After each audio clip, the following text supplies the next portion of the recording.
madre de Ovidio Guzmán, habría ingresado a Estados Unidos por un puerto internacional junto a más de 15 familiares. Esto, según reportan los medios de comunicación y el periodista Luis Chaparro, podría ser parte de las negociaciones de Ovidio Guzmán con el gobierno de Estados Unidos. Por parte del gobierno de México, ¿se sabe algo sobre esta situación? Si sí pasaron, incluso si hay investigaciones pendientes contra Griselda López, que se entiende forma parte importante del cártel de Sinaloa para sus operaciones en México. Pregunté hoy en la mañana porque vi la nota, no hay más información que la que ha salido en las notas. Es importante decir porque vale la pena y lo platicamos en su momento el día que estuvo el fiscal aquí. Esta persona fue extraditada por México en el periodo del presidente López Obrador y el gobierno de Estados Unidos también debe informar a la fiscalía, porque la fiscalía tiene sus carpetas de investigación en México y por haber sido extraditado deben estar enviando información de manera permanente. Entonces entiendo que lo va a hacer el fiscal y ya cuando tenga manera de informarles pues les estará informando. Entonces, y se está solicitando a través de la fiscalía, de acuerdo con lo que platicamos ese día, la información. Entonces, hasta este momento Estados Unidos no ha entregado esta información, digamos, de manera voluntaria como parte de la comunicación que debería de tener. No, debe entregarla a la Fiscalía, porque es el Departamento de Justicia de los Estados Unidos y tiene que tener información coordinada con la Fiscalía General de la República. Y por último, Presidenta, en el portal hemos trabajado desde hace un par de años en una investigación relacionada con adopciones ilegales, que sobre todo se están dando en la península de Yucatán.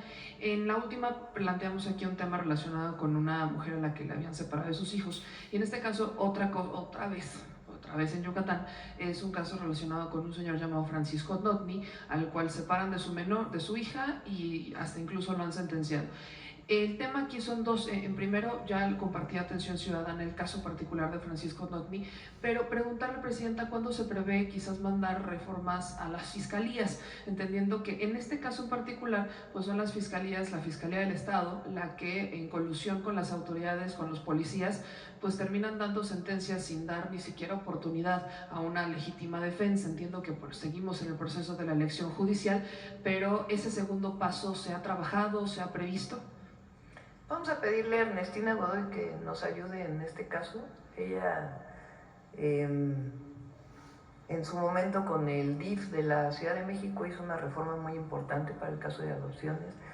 La embajadora hoy en Argentina, que era diputada entonces, Lilia Rosbach, fue quien encabezó esta modificación y le planteamos a Ernestina que nos ayude a revisar el caso y también pues, a ver si es necesaria o si es factible una reforma federal.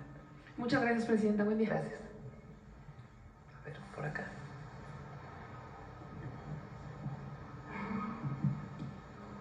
Gracias, Presidenta. Buenos días. Karina Vargas, de Reporte Índigo. Buenos días a todos. De la información que se dio a conocer del programa Salud Casa por Casa, saber cuál es el diagnóstico que se tiene hasta ahora sobre la salud emocional de las personas mayores y si se tiene prevista alguna estrategia para atender estas problemáticas. Sí, a ver, no sé si tengas la información ahorita del resultado, si no se los presentamos en la siguiente ocasión o mañana también, que es salud, que nos toca salud. Para todos los adultos mayores y familiares o personas con discapacidad que nos escuchan, el programa consiste en lo siguiente.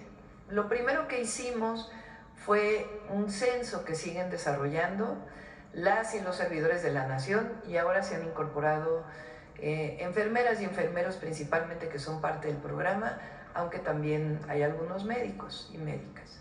Entonces, el programa consiste en ir casa por casa de todos los adultos mayores que reciben su pensión a levantar un censo. El censo fue elaborado por la Secretaría de Salud en coordinación con Bienestar. Se empezó a realizar el censo pues prácticamente en noviembre más o menos, en octubre, desde que entramos al gobierno. El avance que tenemos en el censo, a ver si lo ponen, es de 13 millones, 13 y un poco más de personas. De 13.723.903 personas, que es voluntario obviamente, están en condiciones de recibir a los servidores de la nación y al personal de salud, ya llevamos el 62.3%, 8.5 millones de encuestas levantadas. Vamos así porque en cada casa se detienen por lo menos media hora, pero a veces una hora o un poco más, porque se hacen preguntas, se platica con las personas y ahí ya hay una estadística de pues las enfermedades, los padecimientos y también lo que tiene que ver con salud mental. A partir del 2 de mayo inició ya la visita formal de todo el personal de salud de casa por casa a las viviendas. Se va a terminar el censo y además va a iniciar una nueva visita porque ya tienen equipo, tienen estetoscopio para medir la presión, el azúcar en la sangre. Ahí llevan una tableta las enfermeras o el personal de salud y ahí empiezan a levantar el expediente clínico con mayor información. En caso de que un adulto o adulta mayor o persona con discapacidad se vea que está en condiciones de alguna crisis, algún problema mayor, se le puede incluso acompañar al centro de salud para que sea atendido por un médico. Posteriormente a este levantamiento, pues se va a ver cuáles ya tienen expediente médico en el centro de salud.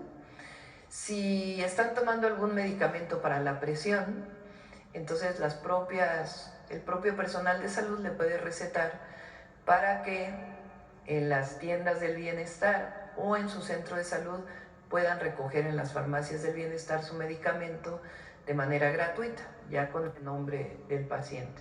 Si no ha sido medicado y encuentran que tiene una condición, el personal de salud que esté en campo se va a poder comunicar, eso lo vamos a instalar durante este y el próximo mes, a un centro telefónico de salud para poderse comunicar con médicos y poder tener referencia de qué es lo que deben hacer el personal de salud, enfermeras, enfermeros que estén en campo, frente a una situación en donde vean que, por ejemplo, tiene presión alta.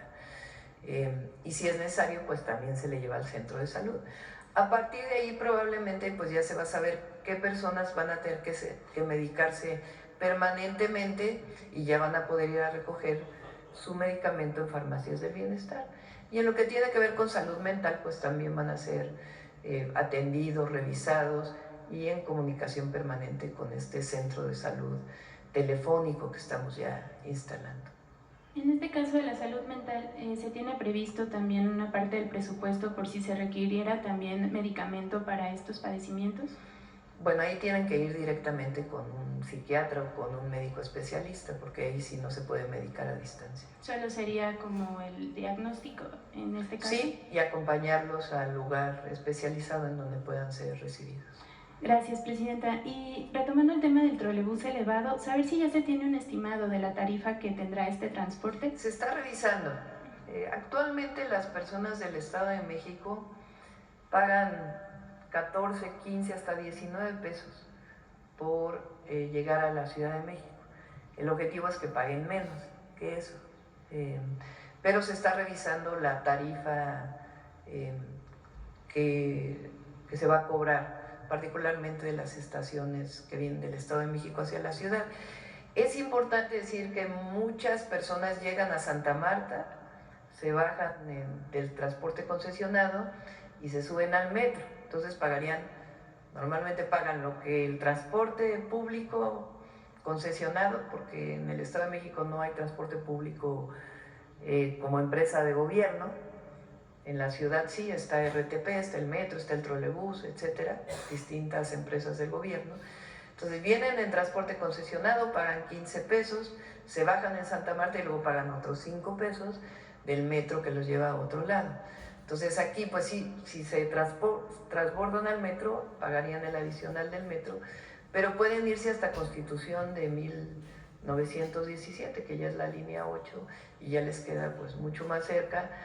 O después, ya está lista la obra civil, nada más se está trabajando, me dijeron ayer, en lugares de encierro o algo así, de los trolebuses, porque ese trolebús baja y se va a ir por Mixcoac, hasta Mixcoac, así está el poniente de la ciudad.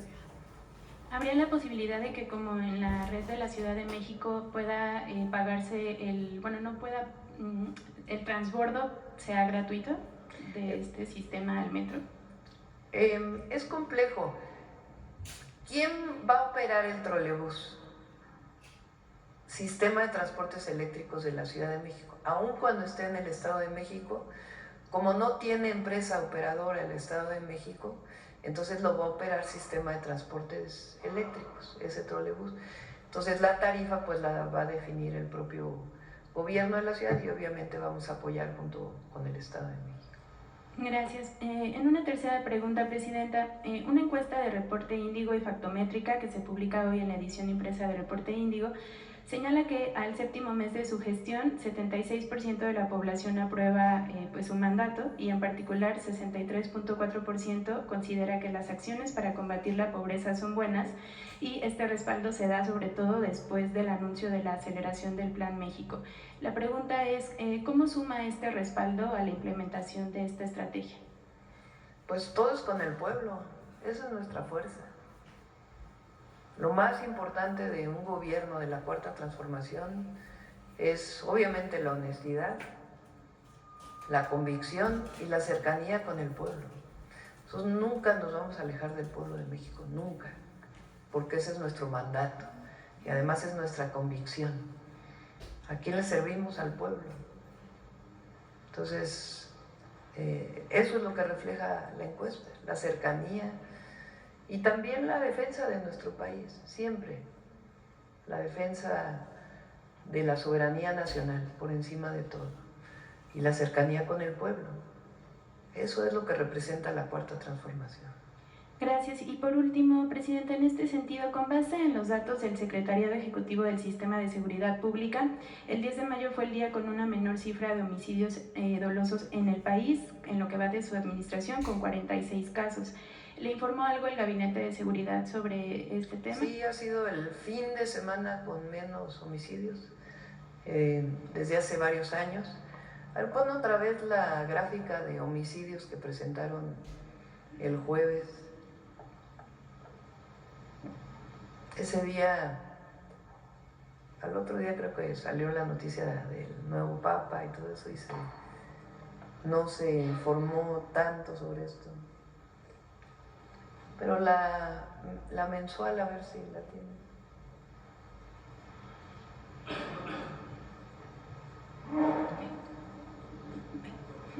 Fíjense el dato. Entre septiembre de 2024 y abril del 2025, una disminución del 25% en homicidios dolosos. De marzo a abril, de 74 a 65. O sea, 9 homicidios diarios menos en todo el país. Y los datos hasta mayo son todavía menores. Siempre hay que esperar a que termine el mes porque hay fiscalías que no envían la información completa. Pero este es el trabajo del Gabinete de Seguridad con los 4 ejes que hemos planteado: atención a las causas, consolidación de la Guardia Nacional. El viernes que fui a Acapulco, los mismos hoteleros que estaban en el evento, agradeciendo mucho también el tema de seguridad en Acapulco, que hay pues mucha presencia de la Guardia, se notaban en sus cuatrimotos, la Guardia sobre la costera y otras colonias de Acapulco. La inteligencia, la investigación y la coordinación con todas las entidades de gobierno. Entonces, chistoso porque los adversarios, ¿no?, los comentócratas, hasta esto lo critican. No hay lo que hagamos. De todas maneras va a haber crítica. Es más, ellos quisieran, ¿no?, que el gobierno de Estados Unidos interviniera en México, que no es muy patriótico que digamos, ¿verdad? Se parecen algunos del siglo XIX que fueron a buscar a Maximiliano. Entonces este es muy buen trabajo del Gabinete de Seguridad, el seguimiento permanente y el reconocimiento que hacemos al equipo del secretario de Seguridad, al general secretario y la Guardia Nacional y el Ejército, la Marina y la Fiscalía y las fiscalías estatales y los gobiernos estatales, que hay mucha coordinación. Muchas gracias, presidente.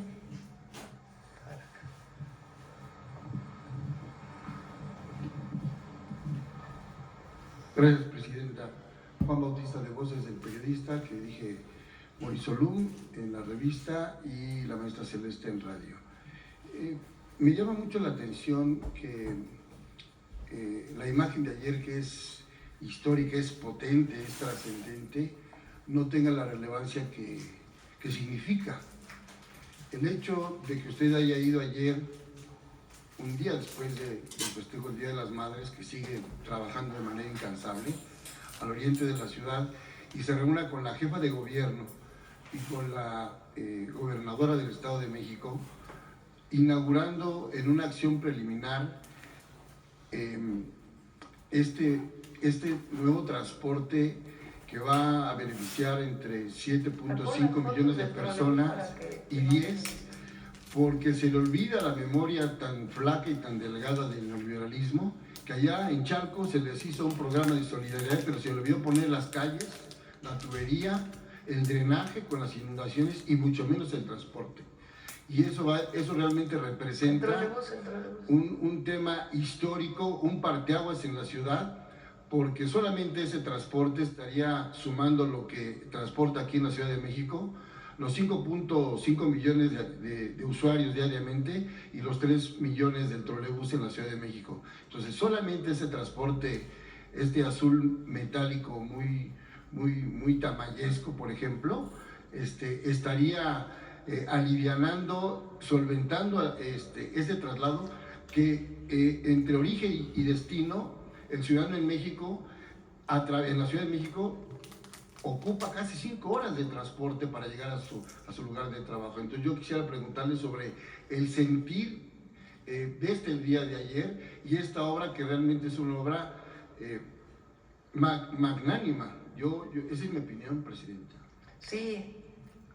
Fíjense, esta obra, a ver si hay por ahí algunas fotos de la ciudad que inauguramos cuando fui jefa de gobierno. Esta forma de transporte es una innovación.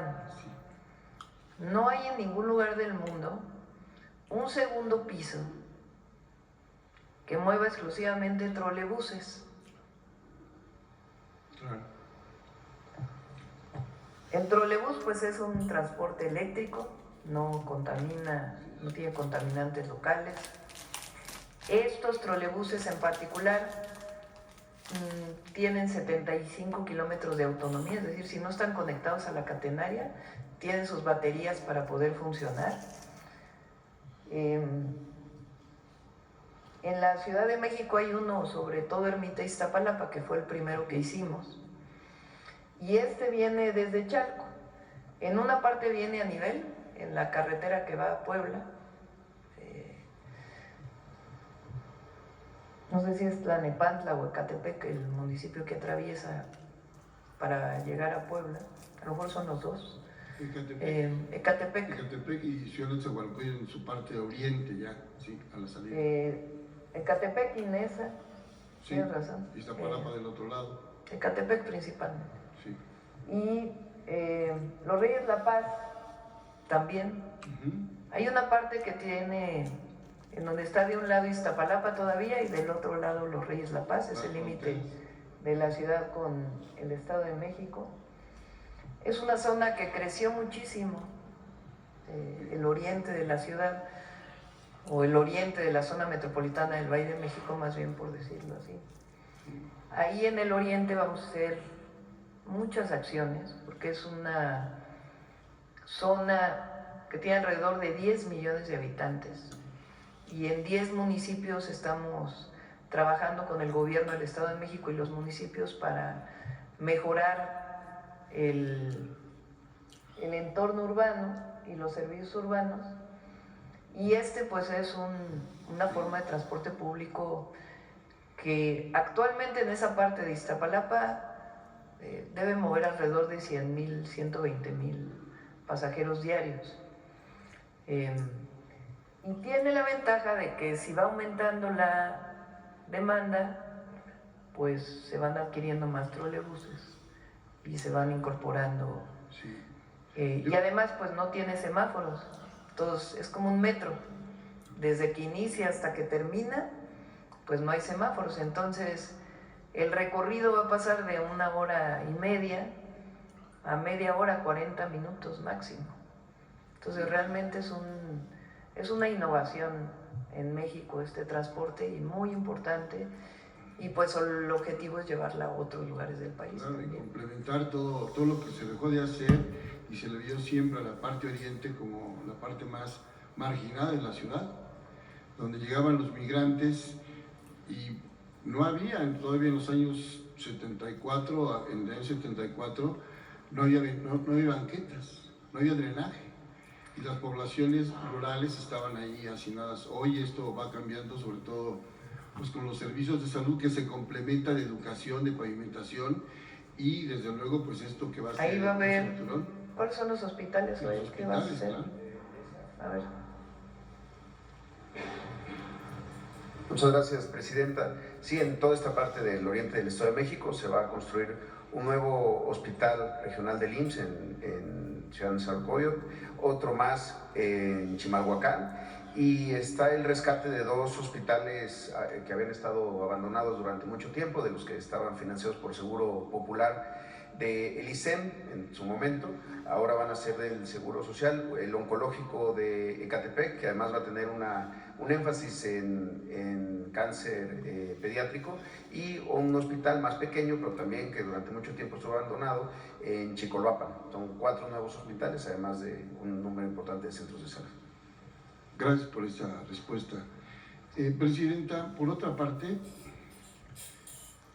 quisiera llamar su atención sobre el estado de Querétaro, que es la 10ª economía más importante del país y incluso tiene una aportación magnífica en segundo lugar del Producto Interno Bruto. El Plan México pone mucha atención en este sistema de inversión internacional y por todo lo que va a despertar y a desarrollar. Esta población es de clase media, muy emprendedora. Muchos mexicanos ya han emigrado para allá, digo, citadinos también de otros lugares, pero tenemos hoy un fenómeno que hoy se está visibilizando más, Presidenta, porque hay presión para compra de terrenos, hay invasión de terrenos y también hay fraudes en estos fraudes inmobiliarios. Yo tengo la fortuna de haber contactado, porque ellos me buscaron a través de voces del periodista, acerca de 8 grupos que son académicos, son ejidatarios, son amas de casa, y muchos de ellos tienen que ver con que viven en Querétaro y quieren seguir en Querétaro. Pero voy a ser muy breve, el caso, por ejemplo, de la ciudadana Isabel Cerrato Correa, quien es propietaria de 9 hectáreas dedicadas a la agricultura en la parte norte del libramiento norponiente, a un costado de la carretera llamado el Tlacote. Bueno, pues de un día para otro, después de tantos años que está labrando la tierra ahí, resulta que ya tiene un nuevo dueño y que hay un juez que está avalando esas escrituras junto con los notarios. Ese es un caso, pero el otro, incluso esto ya está aquí en una denuncia presentada ante la Dirección de Participación Ciudadana, ya está desde hace como un mes y medio. Y otra denuncia que se vinieron las familias, les abrieron la puerta en la Cámara de Diputados y también vinieron a dejar aquí la denuncia y acaban de ofrecer una conferencia allá en Querétaro, que es un megafraude inmobiliario de 4 grandes fraccionamientos en Querétaro, específicamente Sierra Noble en Jeruquilla, El Roble en Colón, El Encino, Jercus en Huimilpan. Según estimaciones de las familias queretanas avecindadas en la Ciudad de México, el megafraude podría ascender a 30,000 propiedades sin entregar, lotes y viviendas por un valor hasta de 15,000 millones de pesos. Tenemos toda la documentación, aquí traigo una parte, nada más, pero tenemos ya las denuncias que se han presentado aquí y están pidiendo, sí, diálogo con el gobernador, que sabemos que es muy eficiente para los negocios y para atender cosas de alto impacto, también ambientales,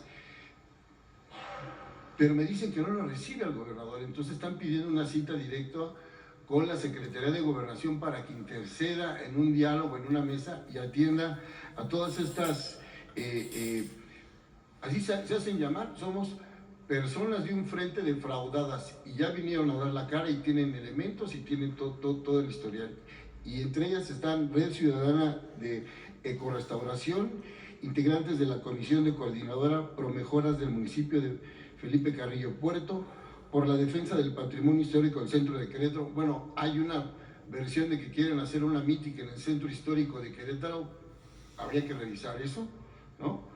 Y también participan maestros, ingenieros ambientales, especialistas en gestión y proyectos culturales. No son gente de la oposición que digamos que esté buscando beneficio propio, sino son gente que quiere participar, que se quiere sumar al desarrollo, pero quiere tener un espacio de diálogo, presidente. Lo revisamos. Sí, muy bien. Y por último, yo tuve la oportunidad de estar el fin de semana en la Casa Cultural Marilloy y Octavio Paz, que dirige la maestra Leticia Luna, directora de la Casa de Cultura, una casa maravillosa, incluso ahí se tiene la biblioteca del gran poeta Octavio Paz, se tiene la medalla con el diploma, algo que apenas tiene año y medio ahí, y están solicitando, digo porque estuve como reportero escuchando las ponencias, y están solicitando que si tiene a bien analizar el Fondo de Cultura y la Dirección de Bellas Artes, la reedición de las obras de Antonieta Rivas Mercado, ¿no? Como luchadora, como promotora cultural, como poeta, como escritora. Entonces, es la solicitud, presidente. Sí, lo revisamos. Hasta ahí. Gracias. Adelante. Gracias, presidenta. Acá y acá. Ahorita termino. Gracias, presidenta. Buenos días. Claudia Guerrero, del periódico Reforma. Quería preguntarle su opinión sobre esta decisión de un fondo de inversión noruego de vender todas las inversiones de renta fija que tenía en Pemex por considerar que es un riesgo inaceptable que la compañía esté involucrada en actos de corrupción. Sí, vimos la nota, no tenemos ninguna otra notificación. En la nota se habla que es desde el 2004. A 2004. Probablemente su investigación sea sobre todo el fenómeno de Overdredge. Vamos a ver. Llega a 2023. Sí. De 2004 a 2023. Sí. Vamos a ver qué es lo que, por qué están haciendo este planteamiento.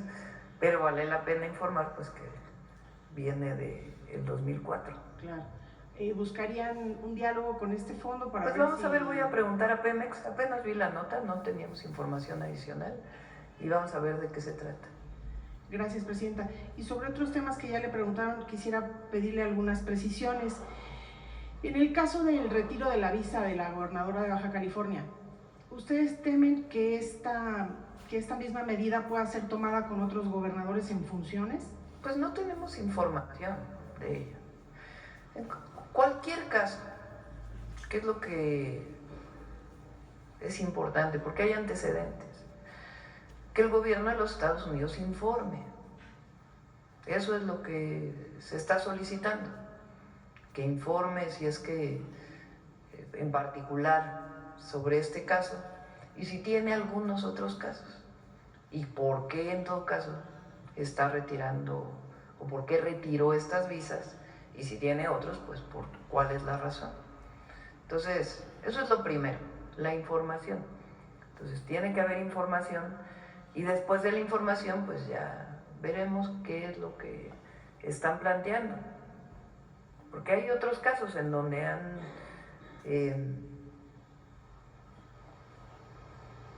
bueno, no me quiero adelantar, vamos a esperar la información y después ya comentamos sobre el tema. El hecho de que no hayan avisado de manera previa